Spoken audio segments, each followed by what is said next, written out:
नमस्कार दोस्तों, बेबाक भाषा के दो टूक कार्यक्रम में आपका स्वागत है। बजट सत्र में आज लोकसभा में जो हुआ वो वाकई ऐतिहासिक है और इसके लिए थैंक यू अनुराग ठाकुर बनता ही है, क्योंकि उन्होंने जिस तरह से, जिस जातीय दंभ से सीधे सीधे नेता प्रतिपक्ष यानी राहुल गांधी पर वार किया, तकरीबन गाली बकते हुए कहा कि जिसकी जाति का पता नहीं वह जातिगत जनगणना की बात करता है, और इस तरह से बता दिया कि बीजेपी के दिमाग में जाति की गंदगी, जाति का अहंकार कितना भरा हुआ है। ओबीसी की बात, जनगणना की बात बहुत की जाती है। माननीय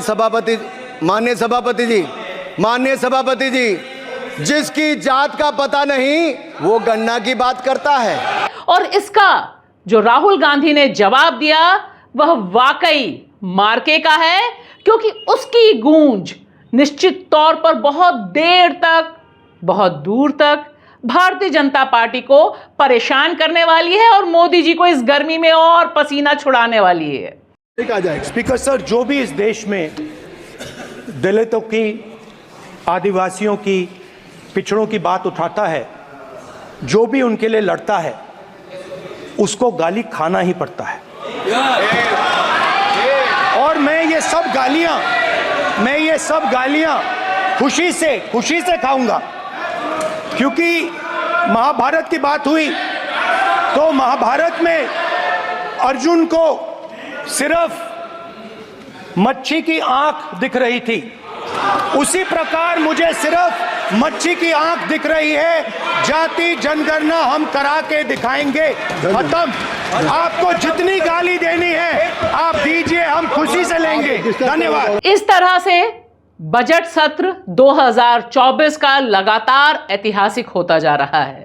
एक तरफ नेता प्रतिपक्ष राहुल गांधी एक तरह का चक्रव्यूह रचते हैं, जिसमें मोदी जी को सीधे सीधे निशाने में रखते हैं, बकायदा गिना भी देते हैं कि इन 6 लोगों में कौन कौन शामिल है। और ध्यान से देखिए यह चक्रव्यूह, क्योंकि इसमें जिस शख्स का जिक्र वह करते हैं उसी की सोच आज अनुराग ठाकुर के मुंह से निकल गई। उन्होंने साफ साफ शब्दों में कहा कि 6 लोग हैं जिनका चक्रव्यूह है, जिसमें देश गिरफ्त में फंसा हुआ है।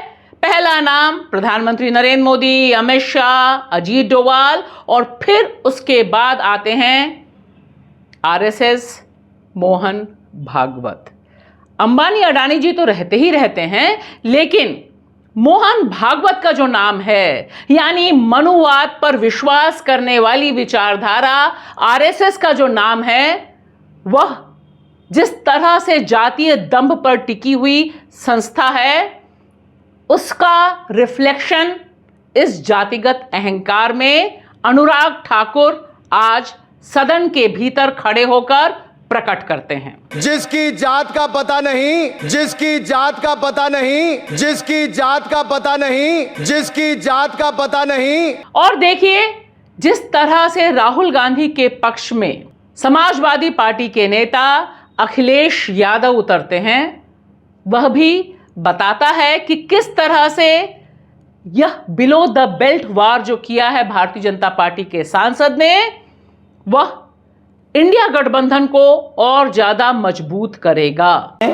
बड़े दल के नेता हैं, मंत्री रहे हैं, बड़ी बात कर रहे थे, मैं महाभारत, शकुनी, ये सब बातें कह रहे थे, दुर्योधन तक यहाँ ले आई है। वे केवल सभापति महोदय, इनसे ये पूछना चाहता हूँ, आपने जाति कैसे पूछ ली है बताइए बस। आप जाति कैसे पूछ सकते हैं?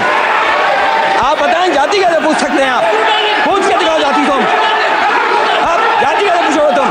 और इसके जवाब में राहुल गांधी ने जिस कॉन्फिडेंस के साथ मामला खत्म किया, जाति जनगणना हम करा के दिखाएंगे। खत्म। जाति जनगणना हम करा के दिखाएंगे। खत्म।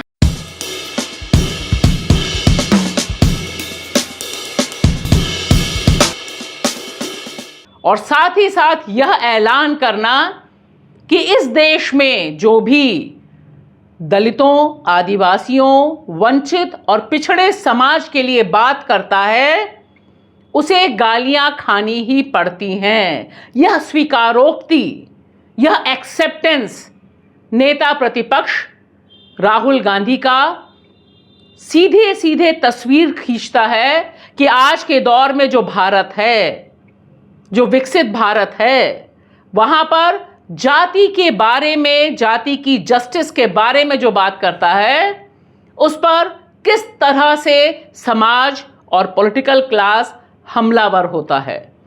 यह एक बहुत बड़ी बात राहुल गांधी ने कही। इतना समय लग गया कांग्रेस को यहां पहुंचने में।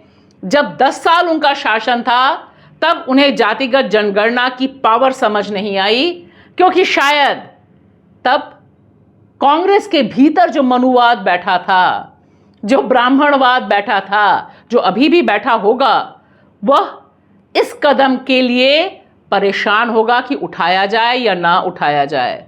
लिहाजा यह जो गालियां खाने और गालियां देने का दौर है, इससे सिर्फ विपक्ष ही मजबूत नहीं होगा, इससे जातिगत न्याय का जो नारा है वह मजबूत होगा। आज लोग चाहते हैं जिसकी जितनी आबादी उतनी सत्ता में हिस्सेदारी। शुक्रिया।